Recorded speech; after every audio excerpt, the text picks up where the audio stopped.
اور مومنو یہ نہ سمجھنا کہ یہ ظالم جو کام کر رہے ہیں اللہ ان سے بے خبر ہے. وہ ان کو اس دن تک مہلت دے رہا ہے جبکہ دہشت کے سبب آنکھیں پھٹی کی پھٹی رہ جائیں گی اور لوگ سر اٹھائے ہوئے میدان قیامت کی طرف دوڑ رہے ہوں گے. ان کی نگاہیں خود اپنی طرف لوٹ نہ سکیں گی اور ان کے دل مارے خوف کے ہوا ہو رہے ہوں گے. اور لوگوں کو اس دن سے آگاہ کر دو جب ان پر عذاب آ جائے گا.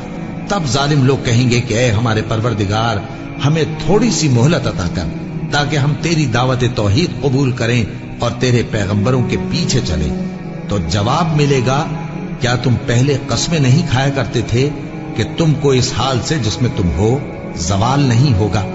جس دن یہ زمین دوسری ہی زمین بنا دی جائے گی اور آسمان بھی بدل دیے جائیں گے اور سب لوگ اللہ کے سامنے نکل کھڑے ہوں گے جو یکتا ہے بڑا زبردست ہے. اور اس دن تم گناہگاروں کو دیکھو گے کہ زنجیروں میں جکڑے ہوئے ہیں. ان کے کرتے تارکول کے ہوں گے اور ان کے چہروں کو آگ لپٹ رہی ہوگی. یہ اس لیے کہ اللہ ہر شخص کو اس کے اعمال کا بدلہ دے. بے شک اللہ جلد حساب لینے والا ہے. یہ قرآن لوگوں کے نام اللہ کا پیغام ہے تاکہ ان کو اس سے ڈرایا جائے اور تاکہ وہ جان لیں کہ وہی اکیلا معبود ہے اور تاکہ اہل عقل نصیحت حاصل کریں.